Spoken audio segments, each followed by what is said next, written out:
आज हम स्टार्ट करने वाले हैं ऑर्गेनिक केमिस्ट्री। जैसे कि हमने पढ़ा था कि हम जो पिछली वीडियो है उसके बाद से ही ऑर्गेनिक केमिस्ट्री स्टार्ट करेंगे, क्योंकि जो हमारी पिछली वीडियो थी वो थी ऑर्गेनिक केमिस्ट्री में आपको क्या क्या प्रॉब्लम्स आती हैं और क्यों जो है ऑर्गेनिक केमिस्ट्री आपको डिफ़िकल्ट लगती है। तो मैंने सोचा उसके बाद ही ऑर्गेनिक केमिस्ट्री के हम लेक्चर स्टार्ट कर देंगे। तो ये हमारा फर्स्ट चैप्टर है। तो अगर आप 11th या 12th क्लास के स्टूडेंट हैं तो भी आप इन चैप्टर्स को देख सकते हो, इन वीडियोस को स्टडी कर सकते हो, क्योंकि ये जो वीडियोस हैं ये बिल्कुल बेसिक्स हैं आपके ऑर्गेनिक केमिस्ट्री के। और अगर आप 10th क्लास के स्टूडेंट हो तो आपके लिए ये आपका जो चैप्टर है उसका ही एक पार्ट है ऑर्गेनिक केमिस्ट्री का। तो चैप्टर का नेम जो है वो है कार्बन एंड इट्स कंपाउंड्स। तो carbon and it's compounds organic chemistry का बेस किस वजह से है, ठीक है, क्यों हम ये मानते हैं कि जो ऑर्गेनिक केमिस्ट्री है वो बेसिक जो आइडिया है उसका वो कार्बन और उसके कंपाउंड्स को लेकर ही है, ठीक है। तो इसको स्टडी करने से पहले ये स्टडी करना है कि कार्बन में ऐसा क्या है, उसकी प्रॉपर्टीज़ ऐसी कैसी हैं जिसकी वजह से जो कार्बन और उसके कंपाउंड्स हैं वो ऑर्गेनिक केमिस्ट्री का मोस्ट इम्पॉर्टेंट पार्ट है, ठीक है। सो फर्स्ट स्टार्ट करते हैं हम कार्बन से कि कार्बन क्या है, ठीक है। तो हमारी अर्थ क्रस्ट में जितने भी एलिमेंट्स प्रेजेंट हैं, जितने भी एटम्स प्रेजेंट हैं, उन सारे एटम्स में से 0.03% जो पार्ट है वो क्या है, कार्बन। यानी कि इतना कम पार्ट है कार्बन का, we can say that almost negligible है कार्बन हमारे एटमॉस्फेयर में। और जो 0.02% है कार्बन का वो क्या है, हमारे पास मिनरल्स की फॉर्म में है, ठीक है। तो ये भी बहुत कम है। तो इतना कम पार्ट होने की वजह से फिर भी जो कार्बन है और उसके कंपाउंड्स हैं उनको इतनी ज़्यादा इम्पोर्टेंस दी जा रही है ऑर्गेनिक केमिस्ट्री में। तो इसके लिए सिर्फ एक ही वजह हो सकती है, वो है कार्बन की प्रॉपर्टीज़। यानी कि उसकी जो प्रॉपर्टीज़ हैं वो ऐसी होगी जिसकी वजह से कार्बन जो है वो इतने सारे कंपाउंड्स बना सकता है। और कार्बन पूरे जो पीरियोडिक टेबल है हमारे पास उनमें से ऐसा कोई भी कंपाउंड नहीं है जो कार्बन के साथ मैच कर पाया हो। तो इसी वजह से कार्बन के इतने सारे कंपाउंड्स होते हैं। तो स्टडी करते हैं कि कार्बन की कुछ प्रॉपर्टीज़, ठीक है। तो सबसे पहले डिस्कस करेंगे कि कार्बन में वैलेंस इलेक्ट्रॉन्स जो हैं वो कितने होते हैं, ठीक है। तो कार्बन का जो एटॉमिक नंबर है वो होता है 6, ठीक है। तो 6 is the atomic number of carbon, ठीक है, 6 एटॉमिक नंबर होता है। और अगर आपको इलेक्ट्रॉनिक कॉन्फ़िगरेशन जो है वो लिखनी आती है तो आपको पता होगा कि इसको हम लिख सकते हैं 2,4 के रूप में, ठीक है। तो 2 जो इलेक्ट्रॉन्स हैं वो फर्स्ट शेल में होंगे और जो 4 इलेक्ट्रॉन्स हैं वो नेक्स्ट शेल में होंगे, ठीक है। इसको हम शेल्स को हम नाम भी दे देते हैं। तो आउटर मोस्ट जो शेल है कार्बन का उसमें कितने इलेक्ट्रॉन्स हैं, हमारे पास 4 इलेक्ट्रॉन्स हैं। तो 4 इलेक्ट्रॉन्स होने की वजह से कार्बन की जो बॉन्डिंग है उसमें बहुत बहुत ज़्यादा फ़र्क आता है, ठीक है। तो देखो, अगर आपने जो पढ़ी है केमिस्ट्री की स्टार्टिंग भी तो आपको पता होगा कि हर एटम, हर एलिमेंट, हर मॉलिक्यूल हमारे पूरे नेचर में क्या करने की कोशिश करता है, अपने आप को स्टेबल करने की कोशिश करता है, ठीक है। तो स्टेबल वो कैसे हो सकता है, जब उसके पास स्टेबल इलेक्ट्रॉनिक कॉन्फ़िगरेशन हो। तो स्टेबल इलेक्ट्रॉन कॉन्फ़िगरेशन करने के लिए वो या तो इलेक्ट्रॉन्स को गेन करता है और या इलेक्ट्रॉन्स को लूज़ कर देता है, ठीक है। तो उसको करना क्या है कि उसका जो आउटर मोस्ट शेल है वो फुली फिल्ड होना चाहिए, ठीक है। फॉर एग्जांपल इसके आउटर मोस्ट शेल में 4 इलेक्ट्रॉन्स हैं, तो अभी इसको क्या चाहिए, या तो वो ये कर सकता है कि 4 इलेक्ट्रॉन्स लूज़ कर दे और अब क्या बचेगा, सिर्फ एक ही शेल बचेगा हमारे पास, क्योंकि सेकेंड वाले शेल में तो कोई इलेक्ट्रॉन्स नहीं होने वाले। और या क्या कर सकता है कि वो एक इलेक्ट्रॉन को गेन कर ले, ठीक है। तो 2 चॉइसेस हैं इसके पास। तो 2 चॉइसेस, गेन या लूज़, ठीक है, किससे करेगा, किसी साथ वाले एलिमेंट के साथ से, किसी साथ वाले एटम के साथ ही करेगा ना। तो इसके लिए जो कार्बन है उसको क्या करनी पड़ेगी, उसको बॉन्डिंग बनानी पड़ेगी किसी एटम के साथ, ठीक है। सो बॉन्डिंग क्या होती है, वैसे तो आपको पता होना चाहिए कि बॉन्डिंग क्या होती है, अपने पिछले चैप्टर्स में रीड किया होगा, लेकिन फिर भी मैं आपको बता देती हूँ कि बॉन्डिंग जो है, एक सेकेंड, हाँ, तो बॉन्डिंग जो है ये एक टाइप की क्या होती है, अट्रैक्टिव फोर्सेस होती हैं। क्या होती है bonding? Bonding is a type of attractive forces, ठीक है। जैसे हम बोलते हैं कि कार्बन का जो बॉन्ड है, एक सेकेंड,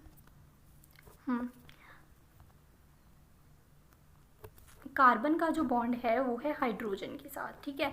तो इस बॉन्ड का मतलब, ये जो लाइन है इसका मतलब ये नहीं है कि कार्बन और जो हाइड्रोजन है इनके बीच में सच में कोई ऐसे पर्टिकुलर लाइन ड्रॉ की गई होगी, ठीक है।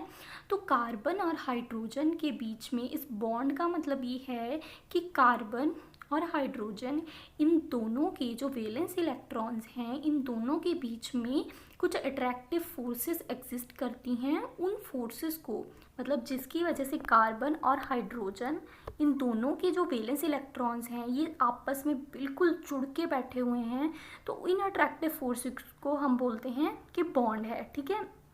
तो एक्चुअल में कोई ऐसे स्टिक नहीं होती कि हम बोलें कि एक साइड कार्बन ने एक स्टिक पकड़ रखी है और दूसरी साइड हाइड्रोजन में, ऐसा कुछ नहीं होता। सिर्फ ये है कि कार्बन और हाइड्रोजन के बीच में कुछ अट्रैक्टिव फोर्सेस होती हैं, या कोई भी दो जो एटम्स हैं उनके बीच में अट्रैक्टिव फोर्सेस जो होती हैं उनको हम क्या बोलते हैं, बॉन्ड बोलते हैं, ठीक है। तो बॉन्ड जो है, जिसको हम केमिकल बॉन्ड के नेम से भी जानते हैं, तो ये कितने टाइप का होता है, ये दो टाइप का होता है, ठीक है। पहला जो बॉन्ड है वो है आयनिक बॉन्ड, ठीक है। पहला जो हमारा बॉन्ड है वो क्या है, आयनिक बॉन्ड, ये वाला बॉन्ड। और दूसरा है हमारे पास कोवलेंट बॉन्ड, ठीक है। तो आयनिक बॉन्ड कैसे बनता है? आयनिक बॉन्ड में होता क्या है कि जो एटम्स हैं वो या तो इलेक्ट्रॉन्स लूज कर देते हैं और या उसको गेन कर देते हैं दूसरे एटम के साथ, तो इस तरह से वो बॉन्डिंग बनाते हैं, ठीक है। तो कार्बन के पास दो चॉइसेस हैं पहले आयनिक बॉन्ड के लिए, कि अगर वो अपने इलेक्ट्रॉन्स को गेन करता है, ठीक है, तो 4 इलेक्ट्रॉन्स उसके पास ऑलरेडी हैं, ठीक है। अगर वो एक इलेक्ट्रॉन का पेयर, फॉर एग्जांपल मिनिमम एक इलेक्ट्रॉन का पेयर यानी कि 2 इलेक्ट्रॉन्स वो गेन कर लिए, यानी कि 2 इलेक्ट्रॉन्स गेन कर लिए, अब उसके वैलेंस इलेक्ट्रॉन्स में वैलेंस शेल में जो कितने इलेक्ट्रॉन्स हैं वो हैं 6 इलेक्ट्रॉन्स। तो अब उसके वैलेंस शेल में कितने इलेक्ट्रॉन्स हो गए, 6 इलेक्ट्रॉन्स।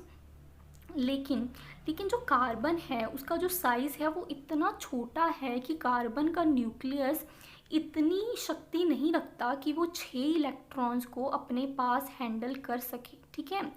तो क्या होगा कि वो इलेक्ट्रॉन्स को होल्ड ही नहीं कर पाएगा, न्यूक्लियस इलेक्ट्रॉन्स को होल्ड ही नहीं कर पाएगा, तो उस शेल में वो इलेक्ट्रॉन्स टिक ही नहीं पाएंगे।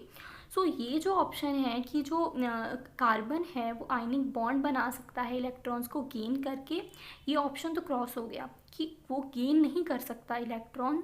क्यों नहीं कर सकता? क्योंकि जो कार्बन है उसका साइज़ ही बहुत छोटा है, जिसकी वजह से वो इलेक्ट्रॉन्स को होल्ड नहीं कर सकता अपने पास, ठीक है। नेक्स्ट है हमारे पास कि चलो गेन नहीं कर सकता, वो इलेक्ट्रॉन्स को लूज़ कर देगा, ठीक है। गेन नहीं कर सकता है तो इसी वजह से इलेक्ट्रॉन्स को लूज़ कर देगा। तो अगर 4 में से इलेक्ट्रॉन्स निकालता है, देखो कार्बन के पास पहले ही कम इलेक्ट्रॉन्स हैं, ठीक है। अगर तो होना कि कार्बन के पास ज़्यादा इलेक्ट्रॉन्स हों तो उसको एक आधा देने में भी कोई प्रॉब्लम नहीं होगी, लेकिन कार्बन के पास तो पहले उसको तो चाहिए 4 इलेक्ट्रॉन्स अपना स्टेबल होने के लिए, लेकिन उसके पास पहले ही 4 इलेक्ट्रॉन्स कम है। तो अगर आप उसको बोलोगे कि मुझे अपना 1 इलेक्ट्रॉन और दे दे, तो क्या देगा, ठीक है।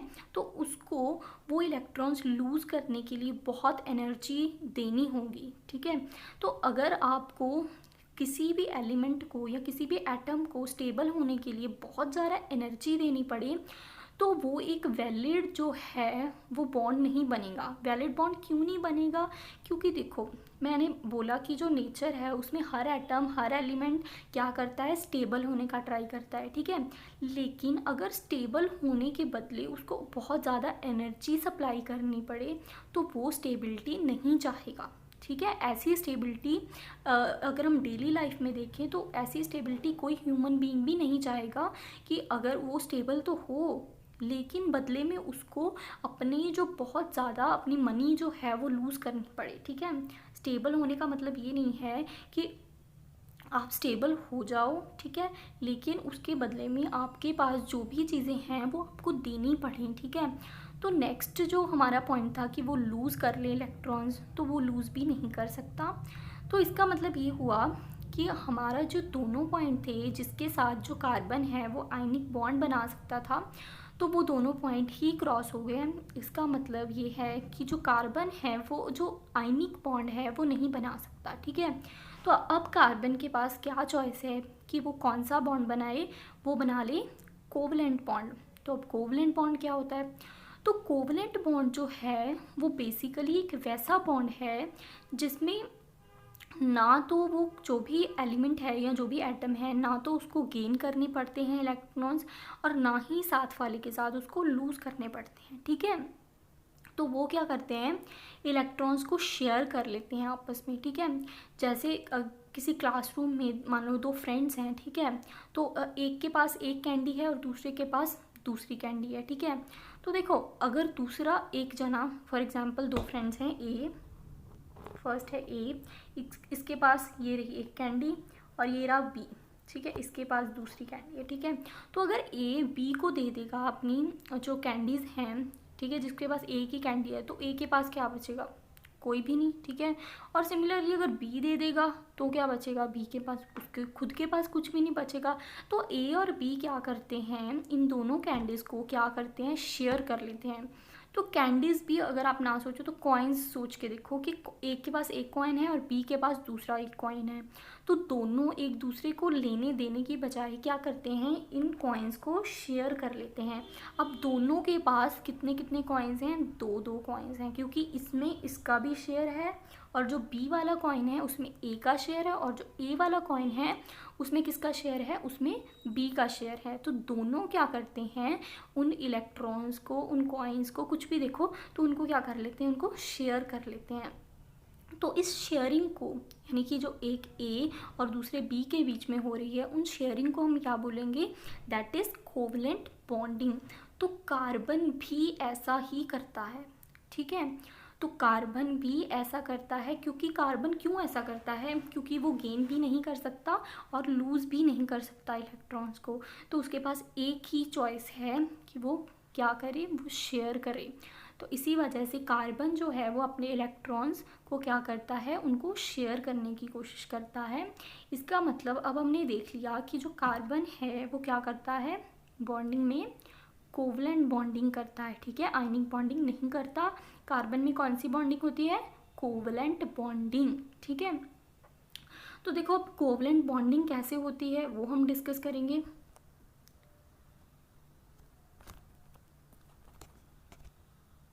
ठीक है, तो अभी कार्बन है, कार्बन क्या है हमारे पास, ये रहा कार्बन, इसके पास कितने इलेक्ट्रॉन्स हैं, 4 इलेक्ट्रॉन्स हैं आउटर मोस्ट में, तो ये रहे इसके 4 इलेक्ट्रॉन्स, ठीक है। तो अगर कार्बन, हम सबसे पहले सबसे छोटा जो एटम है वो लेते हैं पीरियोडिक टेबल का, दैट इज़ हाइड्रोजन। तो अगर क्या करता है कार्बन, एक हाइड्रोजन के साथ क्या बनाता है, कोवलेंट बॉन्ड बनाता है, ठीक है। तो ये रहा एक हाइड्रोजन और ये रहा इसका ये इलेक्ट्रॉन। तो अब क्या किया कार्बन ने, एक हाइड्रोजन के साथ क्या बनाया, कोवलेंट बॉन्ड बना लिया, ठीक है। तो इसका मतलब ये जो हाइड्रोजन के पास एक इलेक्ट्रॉन है ये क्या हो जाएगा, अब शेयर हो जाएगा, ठीक है। तो अब कार्बन के पास कितने इलेक्ट्रॉन्स बचे हैं, 1 2 3 4 5, ठीक है। तो अब कार्बन के पास कितने वैलेंस इलेक्ट्रॉन्स हैं, 5, ठीक है। तो 5 इलेक्ट्रॉन्स लेकर भी कार्बन का जो ऑक्टेट है वो कंप्लीट नहीं है। तो इसका मतलब अभी कार्बन को कितने कंपाउंड्स, सॉरी कितने बॉन्ड चाहिए जिसकी वजह से जो कार्बन है वो स्टेबल हो जाए, ठीक है। क्योंकि देखो बॉन्डिंग ही इस वजह से होती है ताकि कोई भी एलिमेंट जो है वो स्टेबल हो जाए, ठीक है। यूनिवर्स में, हमारी नेचर में भी ऐसा ही है, हम एक दूसरे से फ्रेंडशिप किस लिए करते हैं, ठीक है, इसलिए करते हैं ताकि हम अकेले ना रह जाएं, हम स्टेबल हो जाएं एक दूसरे की हेल्प लेकर, ठीक है। तो उसी हेल्प का नाम क्या है, बॉन्डिंग है, उसको ही हम बॉन्डिंग बोलते हैं। तो कार्बन ने अब एक के साथ तो फ्रेंडशिप कर ली, एक के साथ अपना कोवलेंट बॉन्ड जो है वो बना दिया है। तो अब लेकिन एक के साथ बनाने पर भी जो कार्बन है उसके पास स्टेबिलिटी नहीं आई है, ठीक है। तो अब क्या करेगा कार्बन, एक और हाइड्रोजन के साथ बना लिया। अब कितने हैं कार्बन के पास, 6 इलेक्ट्रॉन्स। तो अब भी उसका ऑक्टेट कंप्लीट नहीं है लास्ट शेल का, तो अब भी वो स्टेबल नहीं है। तो अब कितने और इलेक्ट्रॉन्स चाहिए, 2 इलेक्ट्रॉन्स और चाहिए, जिसकी वजह से जो कार्बन है उसका ऑक्टेट कंप्लीट हो जाएगा और वो पूरी तरह से सेटिस्फाई हो जाएगा। ठीक है, तो यहाँ पे अगर एक हाइड्रोजन और एक हाइड्रोजन और, तो अब क्या होगा, अब कार्बन के पास टोटल वैलेंस में कितने इलेक्ट्रॉन्स हैं, 8 इलेक्ट्रॉन्स हैं, लेकिन ये 8 इलेक्ट्रॉन्स पूरी तरह से ट्रांसफ़र नहीं हुए हैं। ठीक है, तो आप बोलोगे ना कि जो आपने जो आयनिक बॉन्ड में जो गेन इलेक्ट्रॉन्स का मैंने रीज़न बताया था वो यही था कि जो न्यूक्लियस है वो बहुत छोटा है साइज़ में और वो होल्ड ही नहीं कर सकता 6 इलेक्ट्रॉन्स को। लेकिन अब बोलोगे कि अब तो 8 है, 8 को कैसे होल्ड कर लिया, तो उस केस में क्या हो रहा था, उस केस में जो इलेक्ट्रॉन्स है ना वो कम्प्लीटली ट्रांसफ़र हो रहे थे कार्बन की तरफ। ठीक है, इस वाले केस में जो कार्बन के जो इलेक्ट्रॉन्स हैं ना वो पूरी तरह से ट्रांसफ़र नहीं हो रहे, किसकी तरफ, जो हमारा कार्बन है उसकी तरफ। ओके, तो इसका रीज़न ये है कि अब कार्बन ने क्या बना लिया, CH4, ये एक मॉलिक्यूल बना लिया कार्बन ने, जो बहुत ही सिंपल मॉलिक्यूल है क्योंकि ये किससे बना है, सिर्फ हाइड्रोजन से ही बना है 4। लेकिन अब ये जो है ये स्टेबल हो गया है कार्बन, इसके जो 6 इलेक्ट्रॉन्स हैं, सॉरी जो 8 इलेक्ट्रॉन्स हैं इसके ऑक्टेट के अंदर, वो क्या हो रहे हैं, कंप्लीट हो चुके हैं। तो देखो कार्बन तो सेटिस्फाई हो गया, तो अब आप बोलोगे कि हाइड्रोजन को क्या ऐसी पड़ी थी कि वो कार्बन के साथ आके उसने बॉन्ड बना लिए। ठीक है, तो देखो ना, सिर्फ कार्बन की नीड्स ही नहीं कंप्लीट होनी चाहिए। ठीक है, हम सिर्फ कार्बन को सेंटर नहीं रख के सोच सकते, जो उसके साथ बॉन्ड बना रहा है जो साथ में, हम उसकी नीड्स को भी कंसिडर करते हैं। ठीक है, तो हाइड्रोजन को ऐसी क्या नीड पड़ी थी, तो हाइड्रोजन को भी सेम ही नीड पड़ी थी। हाइड्रोजन के पास कितने वैलेंस इलेक्ट्रॉन थे, 1, तो उसको अपना डुप्लेट मतलब जहाँ पे 2 इलेक्ट्रॉन्स आ सकते हैं, तो उसको अपना डुप्लेट कंप्लीट करने के लिए कितने इलेक्ट्रॉन्स चाहिए थे, 2। ठीक है, तो उसने क्या किया, उसने भी ऐसा किया कि जो कार्बन है उसके 1 इलेक्ट्रॉन को शेयर कर लिया। अब शेयर होने की वजह से हाइड्रोजन के पास भी कितने इलेक्ट्रॉन्स हो गए, 2, और अब उसका जो डुप्लेट है वो कंप्लीट हो गया है। ठीक है, तो इसी वजह से CH4 जो है वो स्टेबल हुआ है। और आप याद करना कि जो कार्बन है वो हमेशा हाइड्रोजन के साथ सिर्फ 4 बॉन्ड बनाता है। ठीक है, यानी कि CH4 होता है, CH6, CH8, CH3, CH2 ऐसा कुछ भी नहीं होता। ठीक है, क्यों नहीं होता, वो रीज़न मैंने आपको बता ही दिया है कि जो कार्बन है वो क्या करता है, उसके पास 4 वैलेंस इलेक्ट्रॉन्स हैं, वो 4 ही शेयर कर सकता है।